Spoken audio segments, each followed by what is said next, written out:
Hey everyone, this is video number 3 for our clay hand building boot camp. If you haven't created a pinch pot or a coil yet, please do videos 1 and 2 before you move on to number 3. Thank you. For slab technique, slabs are really great for making containers, or in this case, I created a sculpture, and it's really nice and creating a nice flat surface to cut shapes out of or build sides of whatever you're making. You'll need some clay, your wood dowel to use as a rolling pin, 2 guidelines for your clay. In this case, I'm using colored pencils, your clay knife, your slip, and then if you need to cut clay, obviously you can use your dental floss or a string.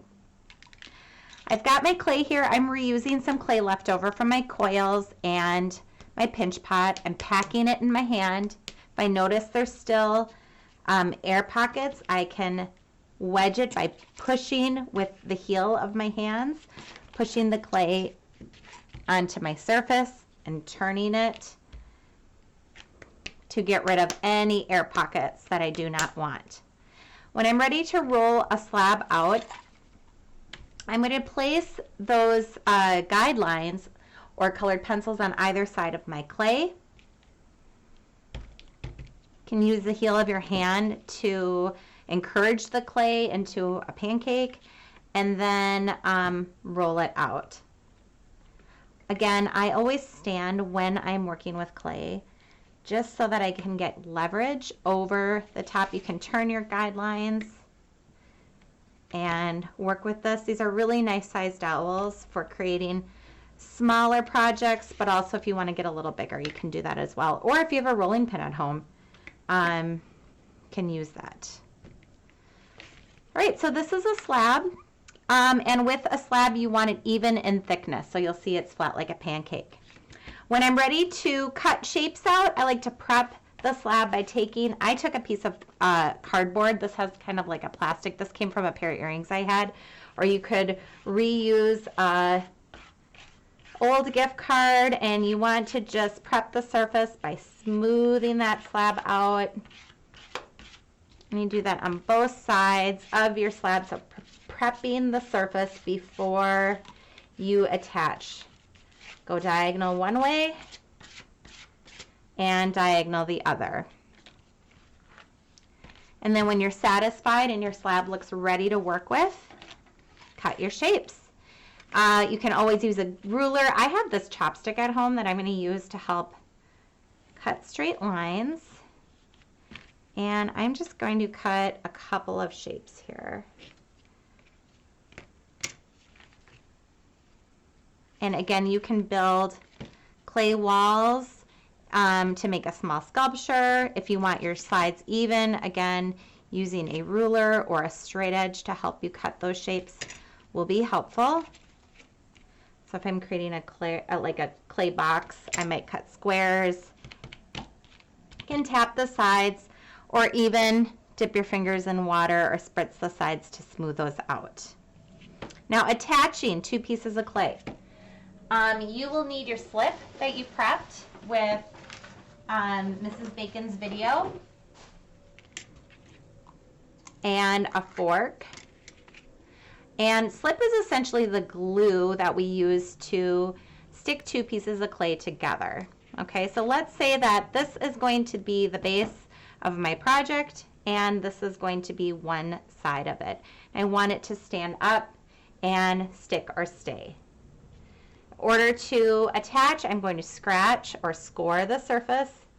These forks work really well for that, or you could use your clay knife, scratch or score the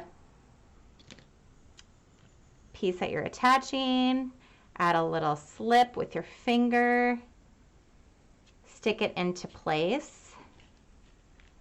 And then once that is stuck, there are 2 ways you can smooth. You can smooth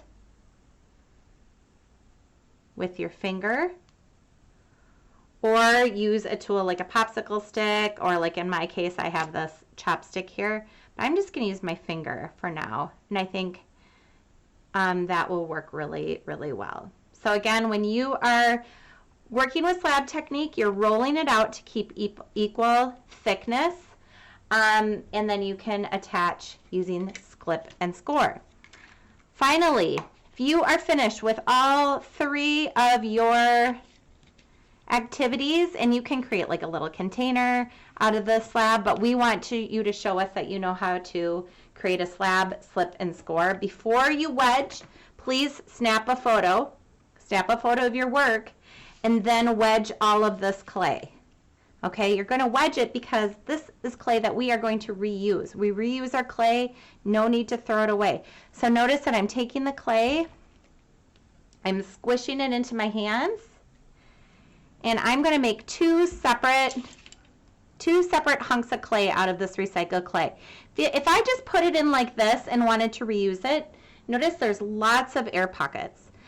So the purpose of wedging is to eliminate any air pockets. So notice that I am pushing it with the heels of my hands into my table. I'm turning it, I'm pushing it, and what it's doing is it's combining the 2 pieces of clay or 3 into 1, so I can reuse it. And again, you can use that pack technique that I talked about with the pinch pot, and this will be a really nice reusable clay. Now, if you want to check for air pockets, take your dental floss, cut it in half, and you can see that I did a nice job wedging this clay. It is ready to reuse. Any clay that you reuse, you'll want to wedge when you're finished, place it back into your bag, and then seal it tight. If the clay has dried out a little bit, spritz a little bit of water. You don't want it to get muddy, but you do want to keep the clay from drying out, and then seal it.